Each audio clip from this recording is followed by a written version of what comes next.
아멘. 할렐루야. 오늘 에스겔 드디어 마지막 46장, 47장, 48장의 말씀 보도록 하겠습니다. 에스겔 1장은 1장부터 32장, 무려 32장까지 죄에 대한 책망을 계속 선지자를 통하여 말씀하시죠. 돌이키라. 그리고 33장부터 39장까지 이스라엘 회복을 말씀하십니다. 중간에 있는 마른 뼈의 회복 37장, 그리고 40장에서 46장 성전이 회복되고 하나님 비전을 주셔서 그 성전을 에스겔이 보잖아요. 제사장이 회복되고 예배가 회복되고 47장은 오늘 나오는 말씀 중간에 성전에서 물이 흘러나오는 그 물이 발목, 무릎, 허리, 어깨 푹 잠기는. 여러분, 이스라엘에게 있어서 성전은 하나님의 임재를 의미합니다. 그런데 예수 그리스도께서 신약에 보면 얘들아 저 성전을 헐어 내가 사흘 만에 일으킬 거예요. 사흘 만에 부활하신다는 거거든요.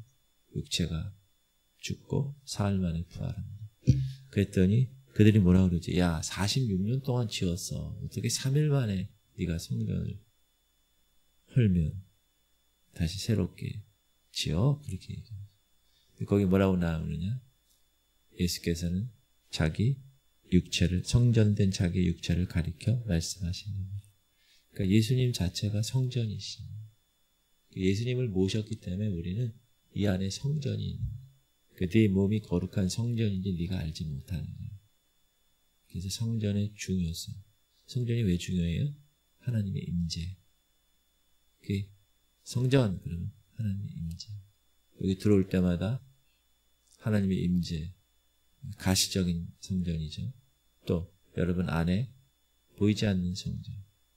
그 성전을 꼭 기억하실 수 있기를 바라고, 그 성전에 뭘 모시겠어요? 예수님을 모시는 그런 여러분들 되시길 바랍니다. 드디어 오늘 에스겔서의 대단원의 막을 장식하는 말씀입니다. 새 성전, 새로운 예배 제도, 이제 새로운 약속의 땅의 새로운 분할, 그리고 하나님이 영원히 거하시는 거룩한 성에 관한 비전이 펼쳐집니다. 중요한 것은 이 말씀이 언제 선포되었느냐? 에스겔 입을 통해서 바벨론 포로로 잡혀갔을 때 그 포로로 끌려간 이스라엘 백성들에게 주신 메시지라. 지금 포로야. 근데 완벽한 회복, 완벽한 소망, 영원한 소망의 메시지라는.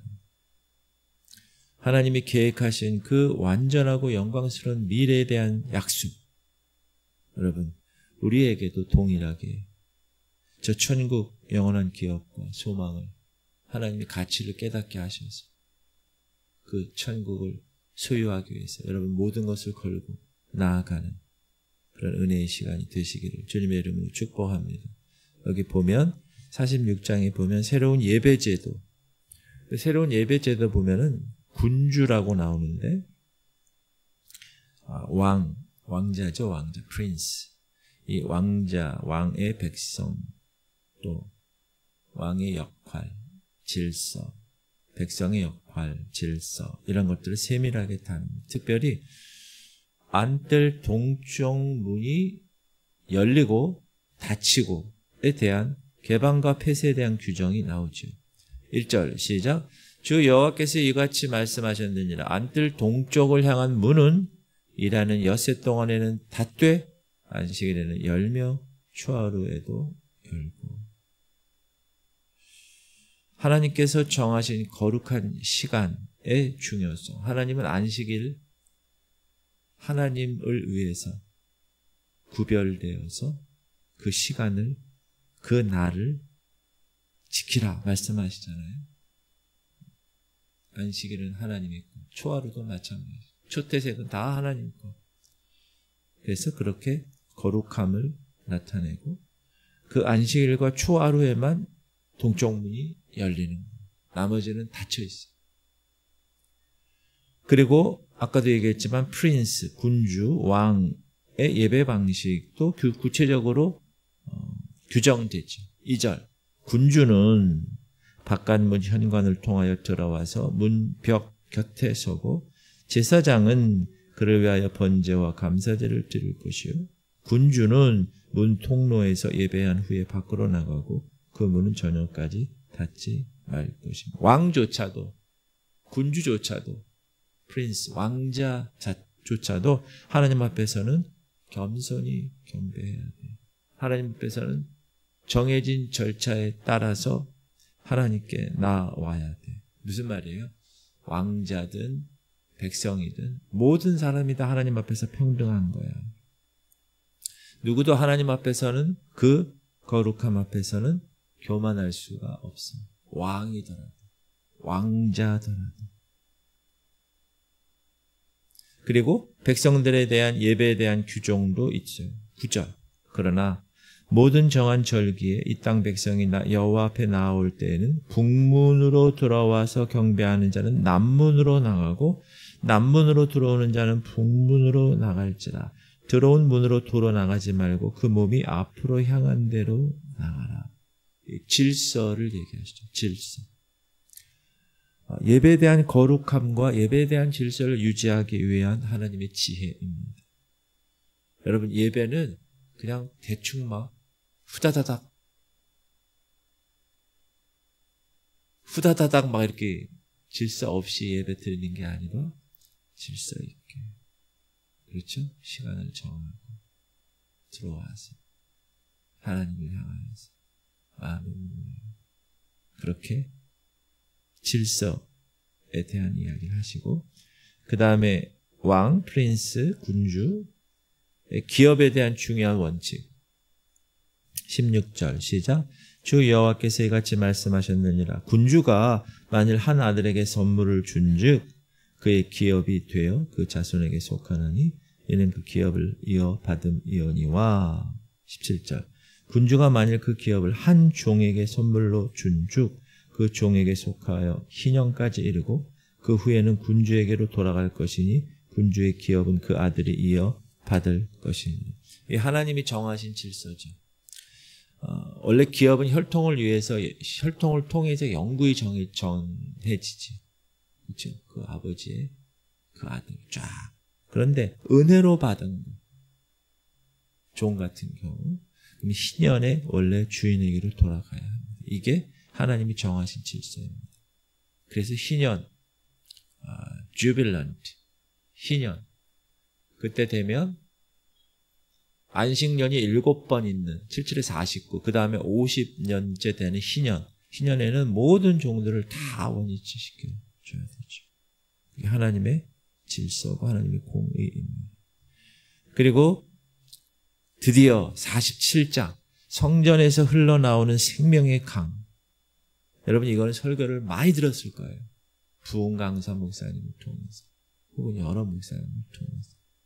가장 에스겔서에서 아름다운 가장 상징적인 환상 중에 하나인 성전에서 물이 우리 그제 3D로 이렇게 봤을 때 이렇게 파란색이 이렇게 성전에서 물이 흘렀잖아요. 그거예요. 그가 나를 데리고 성전문에 이르시니 성전의 앞면이 동쪽을 향하였는데 그 문지방 밑에서 물이 나와 동쪽으로 흐르다가 성전 오른쪽 제단 남쪽으로 흘러내리더라. 어디서 시작됐어요? 성전 문지방 밑에서 시작된 이 물이 점점 차올라서 깊이가 깊어지죠. 그 사람이 손에 줄을 잡고 동쪽으로 나아가며 천척을 측량한 후에 내게 그 물을 건너게 하시니 물이 발목에 오르더니 다시 천척을 측량하고 내게 물을 건너게 하시니 물이 무릎에 오르고 다시 천척을 측량하고 내게 물을 건너게 하시니 물이 허리에 오르고 이제 헤엄칠 만한 강이 됐어요. 5절 다시 천척을 측량하시니 물이 내가 건너지 못할 강이 된지라. 그 물이 가득하여 헤엄칠 만한 물이요 사람의 능히 건너지 못할 강이더라. 근데 이 강은 치유와 생명을 가져왔다. 9절 이 강물이 이르는 곳마다 번성하는 모든 생물이 살고 또 고기가 심히 많으리니 이 물이 흘러 들어가므로 바닷물이 되살아나겠고 이 강이 이르는 각처에 모든 것이 살 것이고. 가장 놀라운 것은 그 강 좌우편에 나무들이 자란다. 12절 강 좌우가에는 각종 먹을 과실 나무가 자라서 그 잎이 시들지 아니하며 열매가 끊이지 아니하고 달마다 새 열매를 맺으리니 그 물이 성소를 통하여 나옵니다. 그 열매는 먹을 만하고 그 잎사귀는 약재료가 되리라. 그 물을 통해서 옆에 주변에 있는 모든 좌우편의 나무들이 자라는데 잎이 시들지 않고 열매가 끊이지 않고 매달 새 열매가 맺힌다. 왜? 그 물이 성소를 통해서 나왔기 때문에. 생명의 물이었기 때문에. 여러분, 우리의 신앙이 예수 그리스도 그분을 만난 후에 점점 자라나요. 발무로. 그 은혜에 푹 빠지고. 두 번째, 그 주변에 있는 모든 사람들이 다 생명을 얻고 동일하게 소생해야 된다는 것입니다. 여러분이 은혜 받고 여러분이 하나님의 거룩한 죄 사함을 받은 존재로 이 땅에서 자녀로 살아가게 되면 여러분을 통해서 여러분의 가정이 동일하게 또 열매를 맺고 주변에 믿지 않는 사람들이 여러분을 통해서 새로운 소망과 생명을 얻게 되는 그런 일이 있기를 주님의 이름으로 축복합니다. 왜요? 그 물이 성전에서 흘러나오는 물이기 때문에. 저는 우리 교회가 천하보다 귀한 한 영혼, 한 사람을 하나님의 명령대로 회복시키고 하나님의 알곡으로 빚어지는 놀라운 공동체로 쓰임받는 비전을 받고 우리 교회에 왔어요. 모르시죠? 4년 동안 제가 계속 그 얘기를 했어요. 우리 비전이 그거예요. 그래서 여러분 그 비전대로 나가지 않으면 하나님 안 쓰세요. 그 비전을 계속 선포하면서 비전대로 한 걸음 한 걸음 나가는 모습을 주님이 원하시지 비전 따로 생활 따로 절대 없어요. 그래서 그런 쓰임받는 교회, 쓰임받는 성도들 되기를 주님의 이름으로 축복합니다. 그리고 47장 후반부와 48장 대부분은 이제 약속의 땅의 새로운 경계와 분할에 관한 말씀입니다. 여기서 땅의 경계가 먼저 명확하게 설정되지요. 13절 주 여호와께서 이같이 말씀하셨느니라. 너희는 이 경계선대로 이스라엘 12지파에게 이 땅을 나누어 기업이 되게 하되 요셉에게는 두 몫이니라. 진짜로 요셉에게는 두 몫이죠. 여러분 이스라엘 12지파는 12아들의 정확하게 12아들이 아니죠. 레위 지파는 없고 그렇죠? 기업이 없으니까. 그리고 그 한 명 빠진 11명에서 요셉 지파가 있잖아요. 요셉 지파는 두 지파를 받죠. 에브라임과 므낫세, 그 요셉의 아들. 그러니까 야곱 입장에서 보면 아들 11명과 손자 2명. 그렇게 얘기되는 거죠. 거기서 요셉이 빠지고 요셉이 또 아들들이 들어갔으니까. 그래서 12지파가 됐어요. 그러면 왜 요셉에게는 두 몫이 주어지죠? 네? 왜 요셉에게는 두 몫이 주어져요? 두 포션? 여러분, 이 몫이라는 거는 피자 이렇게 자른 다음에 이 한 포션, 이 한 몫이에요. 근데 두 개를, 요셉에게는 피자 두 개를 줬어요. 왜 줬다고요? 요셉이 장자라는 거예요. 장자는 두 몫을 받아요, 이스라엘에서. 목사님, 왜 요셉이 장자입니까? 장자는 르벤 아닙니까? 근데 하나님은, 르벤의 엄마가 누구죠? 레아잖아요. 하나님은 레아는 야곱이 사랑해서 결혼한 게 아니라 그 외삼촌이 그냥 쑥 바꾼 거예요. 첫날 밤. 일어나 보니까 자기 사랑하는 라헬이 아니고 레아. 그 인정하지 않고 라헬의 소생인 요셉을 장자로 인정하죠. 빌하, 뭐 이렇게 시녀들 다 인정하지 않아요. 실바 다 인정하지 않고 라헬만. 그래서 두 몫을 준 거예요. 중요한 것은 땅의 경계, 약속의 땅의 새로운 경계에 보면 이방인들도 이스라엘 자손과 같이 기업을 받는다는 거예요. 시작. 너희는 이 땅을 나누되 제비 뽑아 너희와 너희 가운데에 머물러 사는 타국인 곧 너희 가운데에서 자녀를 낳은 자의 기업이 되게 할지니 너희는 그 타국인을 본토에서 난 이스라엘 족속같이 여기고 그들도 이스라엘 지파 중에서 너희와 함께 기업을 얻게 하되. 여러분, 하나님 나라는 보편성과 포용성이 있어요. 이스라엘 내에 있었던 타국인들도 동일하게 본토에서 난 이스라엘 족속같이 하나님이 여겨주신다. 그리고 48장에서는 각 지파의 땅의 분할이 상세히 기록됩니다. 중요한 것은 여호와를 위한 거룩한 구역이 있어요. 10절 시작. 이 드리는 거룩한 땅은 제사장에게 돌릴지니 북쪽으로 길이가 25,000척이요 서쪽으로 너비는 10,000척이요 동쪽으로 너비가 10,000척이요 남쪽으로 길이가 25,000척이라. 그 중앙에 여호와의 성소가 있게 하고. 그래서 이 새 성전에는 하나님께서 허락하신 하나님의 그 곳 제사장에게 거룩한 땅을 허락하셨다. 원래 이스라엘 가나안 땅하고 다르죠. 그리고 여러분 계시록에서도 또 나타납니다. 그 지파가 다르죠. 이 에스겔 마지막 부분은 이 거룩한 성의 문에 관한 설명으로 끝납니다. 문. 이 성은 네모 반듯하고 각 면에 3개의 문이 있어 총 12개의 문이 있습니다. 시작. 그 성읍의 문들은 이스라엘 지파 이름을 따를 것인데 북쪽으로 문이 셋이라. 하나는 르우벤이요 하나는 유다 문이요 하나는 레위 문이요.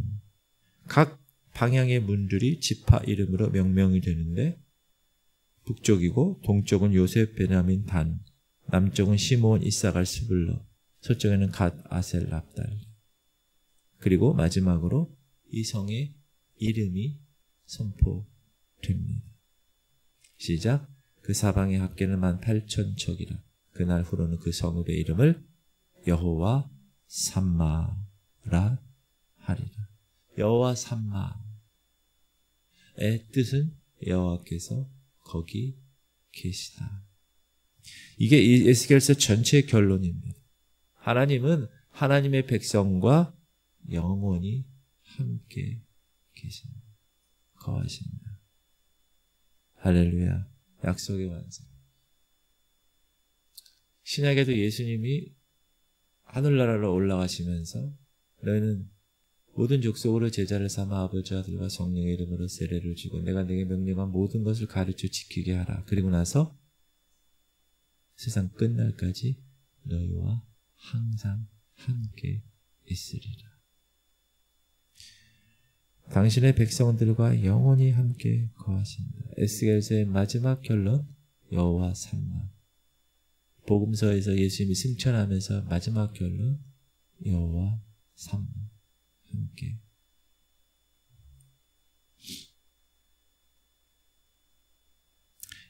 예, 신약에서 임마누엘이죠. 함께 계신다. 임마누엘.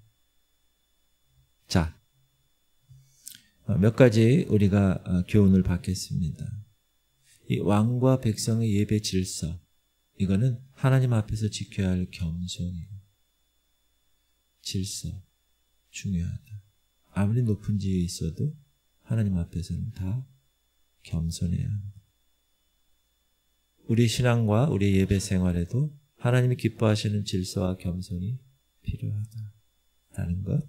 그리고 47장에서 성전에서 흘러나오는 강, 영적인 성장, 그리고 생명력, 발목부터 무릎, 허리, 헤엄칠 강의 과정은 우리의 신앙 성장의 과정을 보여주고 성령님의 역사를 통해서 지속적으로 성장해야 되고, 중요한 것, 다른 사람들로부터 여러분이 받고 여러분이 경험한 은혜를 어떻게 해야 돼요?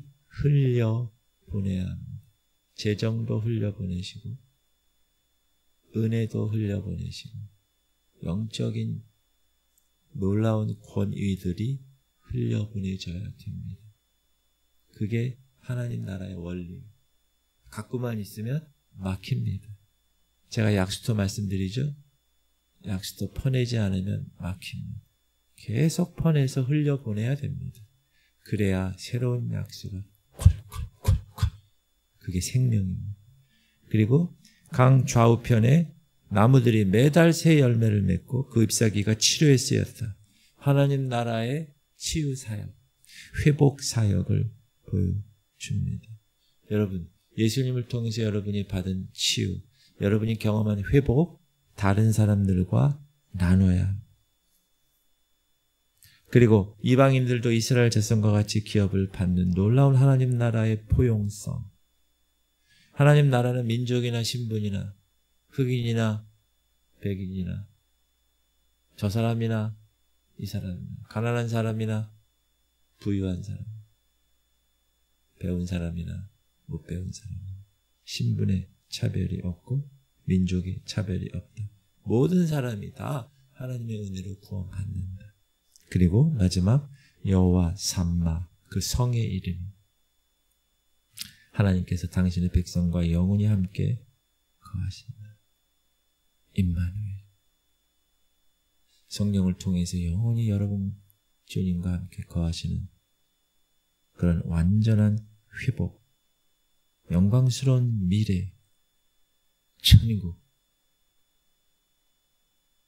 그 소망을 품고 오늘도 살아가실 수 있기를 주님의 이름으로 축복합니다. 주님, 우리 성도님들 성령의 역사를 통해 지속적으로 성장하게 하시고 예수의 능력으로 치유의 역사를 경험하게 하시고 하나님이 영원히 거하시는 여호와 삼마의 축복이 임하게 하여 주옵소서. 할인이를 위해서, 민우를 위해서 최영 장로님, 김은희 권사님, 가홍예 권사님, 김원정 권사님, 김한나 권사님, 김명사 목사님, 김사라 권사님, 조명원 권사님 하나님 회복시키시옵소서. 우리 주님 이름 부르고 통성으로 기도하겠습니다. 주여 할렐루야. 하나님 감사합니다. 오늘도 주께서 귀한 여호와 삼마의 말씀을 주셨습니다.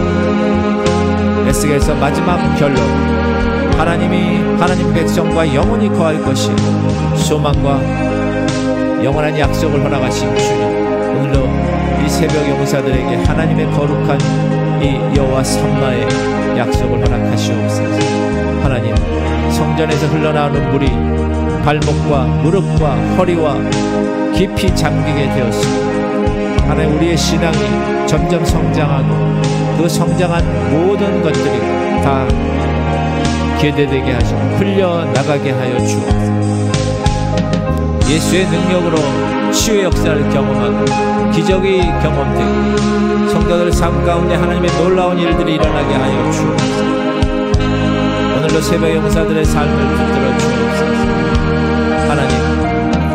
하나님의 거룩함을, 하나님 나라를 이루는 데 부족하지 않도록 역사하시옵소서.